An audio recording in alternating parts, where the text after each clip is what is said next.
Hello everyone, Divyansh here from resonance. और आज मैं आपके लिए क्लास 10th का चैप्टर हेरिडिटी लेके आया हूँ। अब इस चैप्टर को हम है ना सीबीएसई के अकॉर्डिंग थोड़ा सा पढ़ेंगे और देखेंगे कि यार इस चैप्टर में है क्या। अब देखो, हेरिडिटी क्या होता है भाई। देखो, हम सबने देखा होगा या हम कह सकते हैं कि अगर एक मदर है तो मदर के कैरेक्टरिस्टिक्स उनके आने वाले ऑफस्प्रिंग में या उनका जो ऑफस्प्रिंग है, उनका जो सन है या उनकी जो डॉटर है, उसमें बहुत ज्यादा सिमिलर कैरेक्टर्स होते हैं, है ना। कि एक जनरेशन से दूसरी जनरेशन में कैरेक्टर का ट्रांसफर, यही क्या होता है, हेरिडिटी होता है। अब यार, मम्मी की शक्ल बेटी की शक्ल से मिल रही है ना।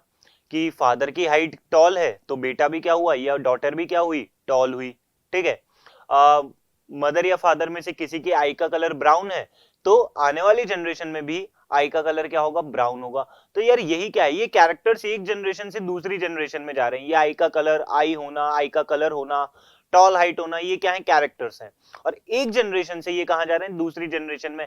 ऐसा क्यों होता है, ठीक है, क्या इसके पीछे रीजंस है और इसे क्या बोलते हैं, यही सब हमें किस चैप्टर में पढ़ना होता है, हेरिडिटी में।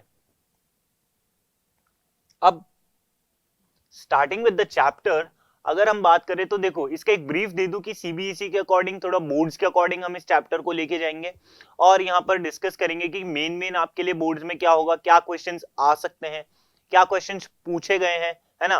तो स्टार्ट करेंगे।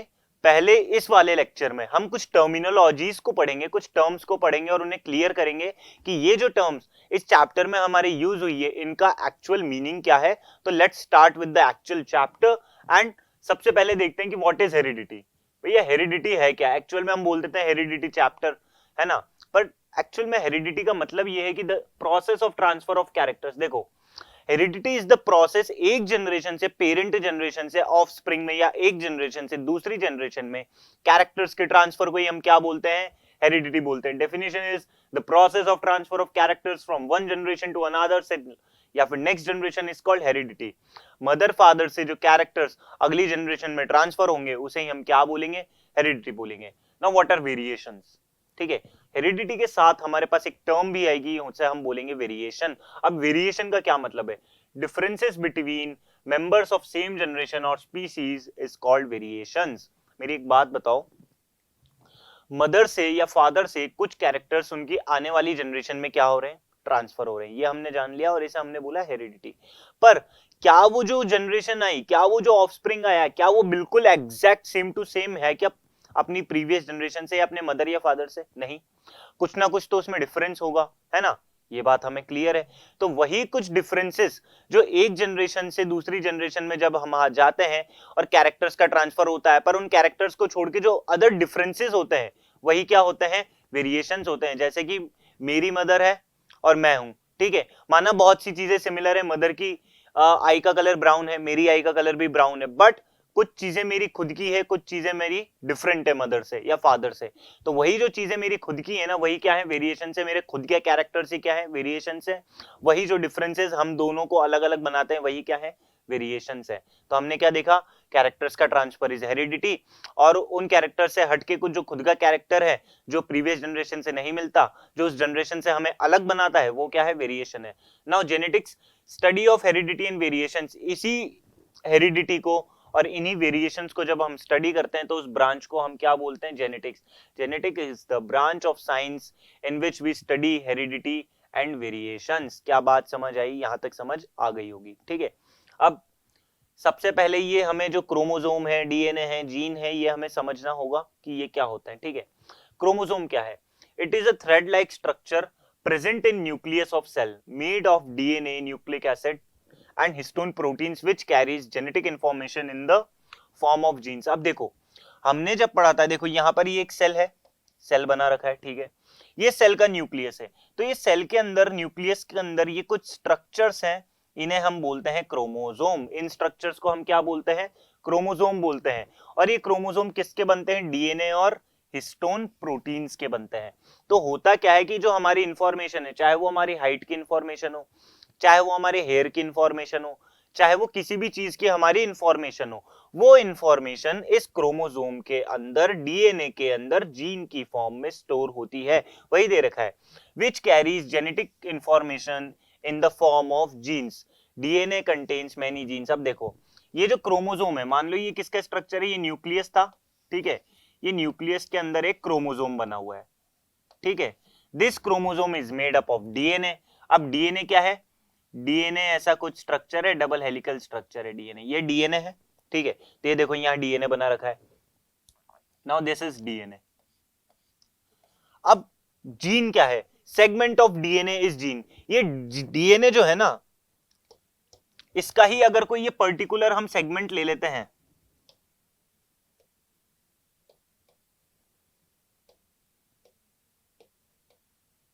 इस डीएनए का ही अगर हम कोई पर्टिकुलर सेगमेंट ले लें, तो इस पर्टिकुलर सेगमेंट को ही हम क्या बोलते हैं, जीन बोलते हैं। तो हमने क्या देखा, सबसे पहले क्रोमोसोम क्या, it is a thread like structure present in our nucleus of the cell and which carries the genetic information in the form of gene. Gene की फॉर्म में स्टोर करता है, बन किसका रहा है, डीएनए का। तो बेसिकली क्रोमोसोम डीएनए का बन रहा है, और इस डीएनए के ये जो सेगमेंट है, इस सेगमेंट में हमारी जेनेटिक इंफॉर्मेशन है, और उस सेगमेंट को ही हमने क्या बोला, हमने जीन बोला, ठीक है। अब बारी आती है कि यार ये जीन में जो जेनेटिक इंफॉर्मेशन है ये ट्रांसफर हो रही है, तो ये जो जीन से जेनेटिक इंफॉर्मेशन एक जनरेशन से दूसरी जनरेशन में ट्रांसफर हो रही है, यही हेरिडिटी है। तो gene is responsible for heredity. क्या कह रखा है यहाँ पर, responsible for transfer of characters, यानी कि हेरिडिटी के लिए, इनहेरिटेंस के लिए कौन रिस्पॉन्सिबल है, जीन रिस्पॉन्सिबल है।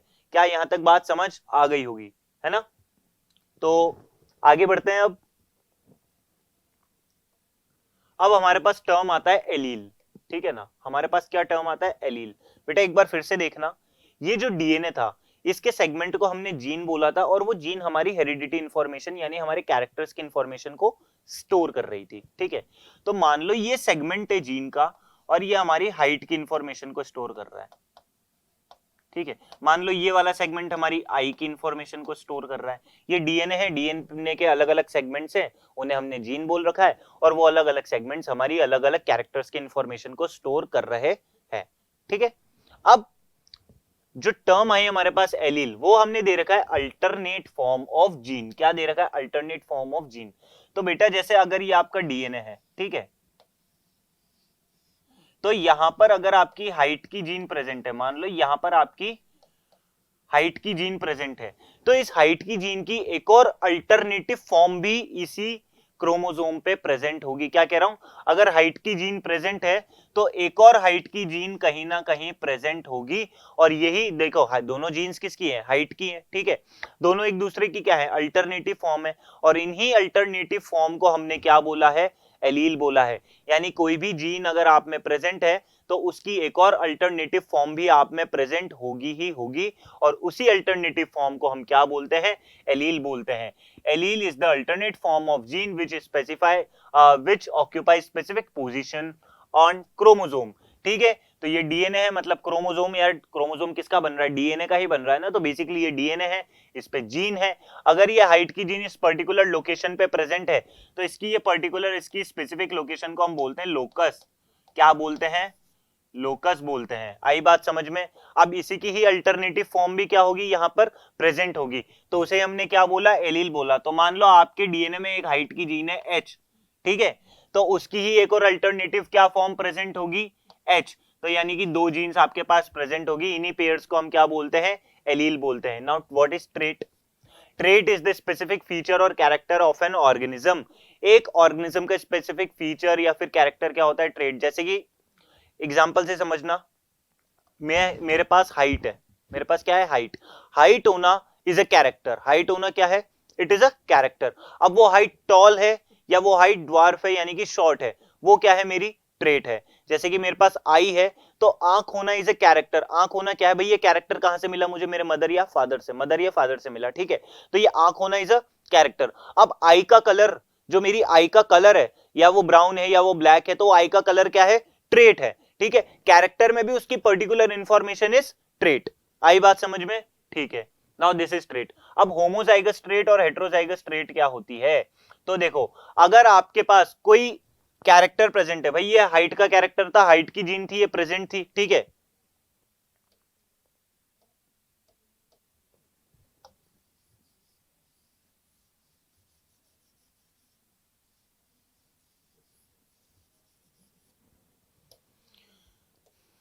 ठीक है, अब आपके पास होमोजाइगस ट्रेट क्या होती है? मान लो आपके पास ये हाइट की जीन थी, किसकी जीन थी?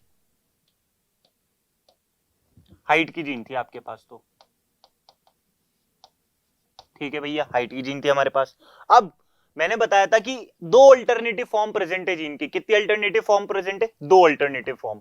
तो मैंने बोला आपके पास हाइट की जीन थी, अब हमने डिनोट कर रखा है टॉल हाइट को कैपिटल टी से, ठीक है, और शॉर्ट हाइट को स्मॉल टी से, ठीक है, टॉल को कैपिटल टी से और शॉर्ट को स्मॉल टी से। तो अगर आपके पास हाइट की जीन प्रेजेंट है तो ऑब्वियसली दो जीन्स प्रेजेंट होगी, क्योंकि मैंने बताया था कि अल्टरनेट फॉर्म प्रेजेंट होती है, हाँ या ना? ठीक है, तो अगर आपकी बॉडी में आपकी जीन, आपके पास जीन है और आपके पास दोनों ही अल्टरनेटिव फॉर्म टॉल हाइट की है, तो it is a homozygous trait. Height की जीन है, मैंने बताया था हाइट एक कैरेक्टर है और ट्रेट क्या है, उस कैरेक्टर की भी स्पेसिफिक इंफॉर्मेशन है। तो हाइट इज ए कैरेक्टर और शॉर्ट या टॉल होना उसका ट्रेट है। तो अब अगर आपके पास सिमिलर एलील्स है, मतलब दोनों ही अल्टरनेटिव फॉर्म आपके पास सेम है, दोनों ही एलील्स आपके पास सेम है, यानी दोनों, देखो दोनों एलील्स टॉल के हैं, तो इट इज होमोजाइगस। अगर दोनों एलील्स आपके पास शॉर्ट के होते, यानी दोनों अल्टरनेटिव फॉर्म्स आपके पास शॉर्ट की होती, तो वो भी क्या होता? होमोजाइगस। तो हेट्रोजाइगस क्या होता है सर? तो डिसिमिलर ट्रेट्स होना, यानी कि देखो आपके पास जीन तो है हाइट की, पर ठीक है, पर क्या देखा हमने? ये जीन तो है हमारे पास हाइट की, पर हमने क्या देखा? यहां पर एक जीन तो हमारे पास टॉल की प्रेजेंट थी, और ये इसकी अल्टरनेटिव फॉर्म जो हाइट की जीन थी वो हमारे पास शॉर्ट की प्रेजेंट थी, तो इट इज हेट्रोजाइगस। अगर एलील सिमिलर होंगे तो वो होमोजाइगस होगा, और अगर एलील्स डिसिमिलर होंगे तो वो हेट्रोजाइगस ट्रेट होगी, ठीक है ना? मतलब मेरे लास्ट में एक बार सुन लेना, मेरे अंदर हाइट की जीन प्रेजेंट है, ठीक है, अब दो अल्टरनेटिव फॉर्म है, उन्हें ही हमने क्या बोला? एलील्स बोला, यानी कि पेयर ऑफ जीन क्या है? एलील्स है। मेरे अंदर अगर हाइट की जीन है तो दो प्रेजेंट होंगी। अगर वो दोनों ही जीन, अगर वो दोनों ही एलील टॉल के हैं तो वो क्या है? होमोजाइगस ट्रेट है। अगर वो दोनों ही एलील शॉर्ट के होते तो भी वो क्या होते? होमोजाइगस होते, यानी दोनों एलील क्या है? सेम है। पर अगर मेरे अंदर हाइट की जीन है, मेरे अंदर हाइट की जीन है, मैं टॉल हूं, पर मेरे अंदर शॉर्ट की जीन भी प्रेजेंट है, तो क्या है? वो हेट्रोजाइगस है, यानी कि दो डिसिमिलर ट्रेट्स प्रेजेंट है मेरे अंदर, एक टॉल की भी है और एक शॉर्ट की भी है, ठीक है ना? तो dissimilar traits is heterozygous and similar traits are homozygous. Now what is inherited trait? Inherited trait क्या होती है? ऐसी ट्रेट, ऐसे कैरेक्टर जो पुरानी जनरेशन से, पेरेंट जनरेशन से ऑफस्प्रिंग में ट्रांसफर होंगे, ठीक है, ऐसी ट्रेट जो पेरेंट्स जनरेशन से ऑफस्प्रिंग में ट्रांसफर होते हैं, उन्हें हम क्या बोलते हैं? Inherited trait. जैसे कि मेरी आंख का कलर, मेरी मदर की आंख का कलर क्या था? ब्राउन था, मेरी भी आंख का कलर क्या है? ब्राउन है, तो it is an inherited trait. ये मुझे कहां से मिला है? मेरी मम्मी से मिला है। अब मेरे हेयर का कलर क्या है? ब्राउन है, मेरे फादर के हेयर का कलर भी क्या था? ब्राउन था, तो it is also an inherited trait. ये ट्रेट मुझे कहां से मिली है? मेरे फादर से मिली है, ठीक है। मैं कह सकता हूं मेरे हाथों का कॉम्प्लेक्शन जो है वो थोड़ा डार्क है, ठीक है, मेरे फादर के हाथों का कॉम्प्लेक्शन भी क्या था? थोड़ा डार्क था, तो ये ट्रेट जो है ये मुझे कहां से मिली है? मेरे फादर से मिली है। तो ऐसे कैरेक्टर्स जो आपको आपके पेरेंट्स से मिलते हैं, ऐसी ट्रेट्स जो आपको आपके पेरेंट्स से मिलती है, वो क्या होती है? इनहेरिटेड ट्रेट्स होती है। Now what are acquired traits?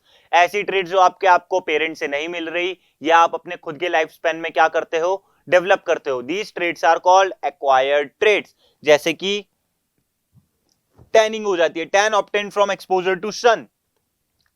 अगर आप धूप में गए, आपको टैनिंग हो गई, मुझे एक बात बताओ, टैनिंग क्या मम्मी पापा से मिली क्या? नहीं, पहले तो बहुत अच्छे गोरे पैदा हुए थे, फिर बाद में काले हो गए, है ना? तो टैन हो गए बाद में आप, तो वो तो मदर फादर से नहीं मिली ना, ये तो आपकी खुद की एक्वायर्ड है। तो ऐसी ट्रेट्स, ऐसे कैरेक्टर्स जो आपके खुद के एक्वायर्ड होते हैं, जो पेरेंट्स से नहीं आते, उन्हें क्या बोलते हैं? एक्वायर्ड ट्रेट्स बोलते हैं। Example, tanning obtained from exposure to sun, या फिर हम कह सकते हैं प्लेइंग म्यूजिकल इंस्ट्रूमेंट। मैंने गिटार बजाना सीखा, मेरे पेरेंट्स को तो नहीं आता था, ये तो मैंने खुद ने लर्न करा ना। तो ऐसी ट्रेड्स जो मेरी खुद की है वो क्या है? एक्वायर्ड ट्रेड्स हैं। यहां तक की बात क्लियर हो जानी चाहिए।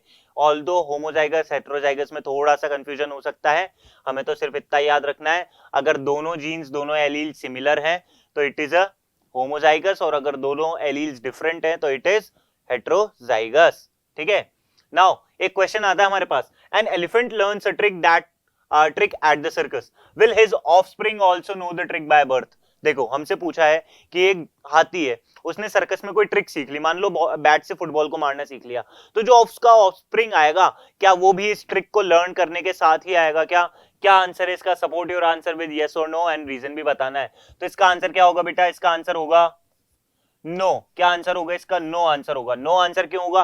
देखो, अगर तुम्हारे पापा आईआईटीएन थे, अगर तुम्हारे पापा मैथ्स बहुत अच्छी है, तो तुम पैदा होते ही तुम्हारी मैथ्स भी बहुत अच्छी होगी क्या? नहीं, वो तुम्हारे पापा ने सीखी थी। वो ऐसी ट्रेट है जो एक्वायर्ड है, वो एक जनरेशन से दूसरी जनरेशन में ट्रांसफर नहीं हो सकती। इसी तरीके से इसने ये लर्न करा था, ये ट्रिक इसने क्या करी थी? लर्न करी थी। और लर्निंग एक ऐसी ट्रेट होती है जो एक जनरेशन से दूसरी जनरेशन में ट्रांसफर नहीं हो सकती। दैट्स व्हाई इसका आंसर क्या है? No, because the trick learned by elephant is an acquired trait and it cannot be transferred from one generation to another generation. ठीक है, ऐसे क्वेश्चन कभी कभी आ जाते हैं हमारे पास। ठीक है, अब now what is dominant trait? मान लो एक मदर है, ठीक है, एक फादर है। मदर क्या थी? शॉर्ट थी। फादर क्या थे? टॉल थे। ठीक है ना। अब बेटा हुआ, बेटा क्या हुआ? टॉल। अब बेटे में तो दोनों के जीन्स है, मदर के भी हैं, फादर के भी है, मदर के शॉर्ट वाले भी है, फादर के टॉल वाले भी हैं, पर बेटा क्या हुआ? टॉल हुआ। तो ऐसी ट्रेट जो अपने आप को एक्सप्रेस करेगी वो तो क्या होगी? Dominant trait. ठीक है, मान लो ये सन था, ये बेटा पैदा हुआ। ठीक है, बेटे के अंदर हाइट का कैरेक्टर टॉल वाला भी है और हाइट का कैरेक्टर शॉर्ट वाला भी है, इसकी ये ट्रेट है। ठीक है, पर मेरे को एक बात बताना, बेटा तो कैसा है? टॉल है, पर उसके अंदर जीन्स किसकी थी? शॉर्ट की भी थी ना। ठीक है, तो बेटा टॉल हुआ तो it is a dominant trait, मतलब टॉल वाली ट्रेट क्या कर रही है? अपने आप को डोमिनेंट कर रही है, यानी अपने आप को क्या कर रही है? एक्सप्रेस कर रही है। तो the trait which get expressed in F1 generation is called dominant trait. Tall वाली ट्रेट ने अपने को क्या कर लिया बेटा? एक्सप्रेस कर लिया, अपने आप को बता दिया। जैसे मम्मी पापा के एक बेटा हुआ, मम्मी छोटी थी, पापा लंबे थे, बेटा कैसा पैदा हुआ? लंबा। पर बेटे के अंदर तो छोटे वाले जीन्स भी थे, छोटी हाइट के जीन्स भी थे। ठीक है ना, पर बेटा कैसा हुआ? लंबा पैदा हुआ। तो मतलब वो टॉल वाली जो ट्रेट थी उसने अपने आप को एक्सप्रेस कर लिया, और जो शॉर्ट वाली ट्रेट थी वो अपने आप को एक्सप्रेस नहीं कर पाई। तो ऐसी ट्रेट्स जो अपने आप को एक्सप्रेस कर लेती हैं वो क्या होती हैं? डोमिनेंट ट्रेट्स होती हैं। और ऐसी ट्रेट्स जो अपने आप को एक्सप्रेस नहीं कर पाती वो कैसी ट्रेट्स होती हैं? रेसेसिव ट्रेट्स होती हैं। ठीक है, तो the trait which does not got expressed in F1 generation is called recessive traits. अब ये ट्रेट थी, ये बेटा हुआ था, ये मदर थी, ये फादर थे, इनके क्या हुआ? बेटा हुआ।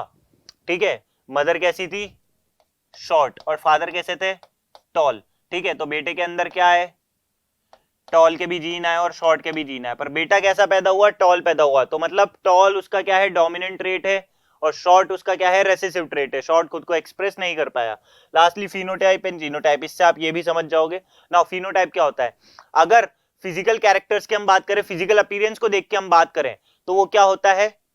फिनोटिपिक होता है। और अगर हम जेनेटिक अपीयरेंस को देख के बात करें तो वो चीज क्या होती है? जीनोटिपिक होती है। जैसे कि ये एक सन है या एक बेटा है किसी का। ठीक है, अब इसकी हाइट कैसी है? इसकी हाइट है टॉल। ठीक है, अगर हम फिनोटाइप की बात करें तो ये इसके अंदर जीन्स है, टी और टी के जीन्स है इसके अंदर।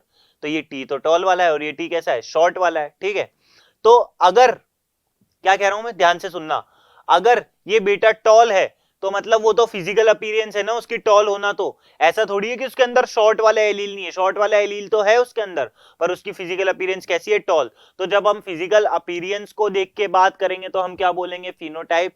और जब हम जेनेटिक अपीयरेंस को देख के बात करेंगे, सिर्फ कि हमने देखा कि यार इसमें तो टॉल वाला तो था पर शॉर्ट वाला भी था, तो जब हम जेनेटिक अपीयरेंस को देख के बात करेंगे तो हम क्या बोलेंगे? जीनोटाइप बोलेंगे। यहां तक की बात आई थिंक समझ आ गई होगी। हमने क्या देखा अभी तक? हेरिडिटी क्या होता है, ट्रांसफर ऑफ कैरेक्टर्स, वेरिएशन क्या होता है। एक जनरेशन में या एक स्पीशीज में जो अलग अलग डिफरेंसेस देखने को मिलते हैं, जो एक पर्सन से दूसरे पर्सन को अलग बनाते हैं, वो वेरिएशंस होते हैं। ठीक है, उसके बाद हमने क्रोमोसोम देखा था जो कि डीएनए और प्रोटीन्स का बनता है और वो हमारी जेनेटिक इंफॉर्मेशन कैरी करता है। ठीक है, फिर हमने देखा था कि एलील क्या होता है। एलील क्या होता है बेटा? अगर आपके पास कोई जीन है तो उसकी ही अल्टरनेटिव फॉर्म आपके पास प्रेजेंट होगी, यानी आपके अंदर कोई भी एक कैरेक्टर है, मान लो हाइट का कैरेक्टर है, तो उसकी दो जीन्स प्रेजेंट होती है। अब वो दोनों जीन्स टॉल की भी हो सकती है, वो दोनों जीन्स शॉर्ट की भी हो सकती है, और एक टॉल और एक शॉर्ट की भी हो सकती है। यही हमने पढ़ा। ठीक है, उसके बाद हमने क्या देखा था? उसके बाद हमने देखा था ट्रेट क्या होती है। वो जीन्स में जो कैरेक्टर आपका प्रेजेंट है, यानी कि वो हाइट की जीन है, वो हाइट की एलील है। अगर वो हाइट की एलील आपकी शॉर्ट है तो वो भी उसका एक ट्रेट है। अगर हाइट की एलील आपकी टॉल है तो वो भी उसका क्या है? एक ट्रेट है। यानी कि मेरे पास हाइट है, अब मेरी हाइट शॉर्ट है तो वो मेरा ट्रेट है, मेरी हाइट लॉन्ग है यानी टॉल है तो वो मेरा ट्रेट है। फिर हेट्रोजाइगस ट्रेट, अगर आपके अंदर दोनों जीन्स टॉल की प्रेजेंट है, ठीक है, मेन और अल्टरनेटिव दोनों ही आपके अंदर किसके प्रेजेंट है? टॉल की प्रेजेंट है तो इट इज होमोजाइगस। और अगर आपके अंदर दोनों ही एलील यानी वो दोनों ही जीन शॉर्ट की प्रेजेंट है तो भी होमोजाइगस। पर अगर आपके अंदर वो जीन्स टॉल की भी प्रेजेंट है, ठीक है, अब देखो अब आपके अंदर वो जीन टॉल की भी है और आपके अंदर वो जीन शॉर्ट की भी है, दोनों जीन प्रेजेंट है तो वो क्या है फिर हेट्रोजाइगस है। सेम एलील वाले क्या होंगे होमोजाइगस और डिफरेंट एलील वाले क्या होंगे हेट्रोजाइगस होंगे। फिर हमने क्या देखा इनहेरिटेड जो भी कैरेक्टर पेरेंट से बच्चे में आते हैं वो क्या होता है हमारे पास इनहेरिटेड ट्रेट होते हैं। जो कैरेक्टर पेरेंट से बच्चे में नहीं आते बच्चा खुद डेवलप करता है ड्यूरिंग हिज लाइफ स्पैन वो क्या होते हैं एक्वायर्ड ट्रेट्स होते हैं, ठीक है। उसके बाद ये क्वेश्चन करा था हमने नॉर्मल सा, ठीक है। फिर डोमिनेंट ट्रेट, भैया आपके पास शॉर्ट और टॉल दोनों की थी, ठीक है, पर आप तो कैसे हो गए टॉल हो गए, तो मतलब टॉल वाली ट्रेट तो क्या है आपकी डोमिनेंट ट्रेट है। और शॉर्ट वाली ट्रेट यानी देख लो शॉर्ट की भी आपके पास एलील था और टॉल का भी आपके पास एलील था, आप हेट्रोजाइगस थे। तो ऐसी ट्रेट जो अपने आप को एक्सप्रेस कर रही है, मान लो शॉर्ट और टॉल दोनों की थी पर आप कैसे पैदा हुए टॉल पैदा हुए, तो डोमिनेंट ट्रेट कौन सी हुई टॉल वाली। शॉर्ट की भी थी ना, वो खुद को एक्सप्रेस नहीं कर पाई, क्यों, क्योंकि टॉल वाली ने एक्सप्रेस कर दिया। तो जो ऐसी ट्रेट ऐसे एलील जो खुद को एक्सप्रेस नहीं कर पाता वो क्या होती है रिसेसिव ट्रेट होती है। लास्ट में फिजिकल अपीयरेंस को देख के बात करें तो it is phenotype and genetic appearance को देख के बात करें तो इट इज जीनोटाइप। मतलब शॉर्ट और टॉल दोनों की प्रेजेंट थी पर आपकी हाइट कैसी है टॉल है, तो आपने तो फिजिकल अपीयरेंस देखी तो इट इज अ फिनोटाइप, ठीक है। पर आप अगर जीन की अपीयरेंस देखोगे कि यार जीन की अपीयरेंस देखी तो इसमें टॉल की भी थी और शॉर्ट की भी थी, या टॉल की और टॉल की भी हो सकती है, शॉर्ट और शॉर्ट की भी हो सकती है, तो it is a genotype. Genetic appearance देखेंगे तब जीनोटाइप, फिजिकल अपीयरेंस देखेंगे तब फिनोटाइप। ये दोनों को हम मोनो हाइब्रिड डाइब्रिड क्रॉस जब पढ़ेंगे तब और अच्छे से डिस्कस कर लेंगे, ये सारी चीजें और अच्छे से डिस्कस हो जाएंगी। टर्मिनोलॉजीज मैंने आपको बता दी है। इसके नेक्स्ट लेक्चर जो हम पढ़ेंगे उसमें मेंडल के बारे में डिस्कस करेंगे। मेंडल ने क्या डिस्कवरी करी, क्या एक्सपेरिमेंट करा, और mono hybrid dihybrid cross, then sex determination, then 3 laws, ये सब हम नेक्स्ट वीडियो में कवर कर लेंगे। आज के लिए इतना ही, थैंक यू सो मच।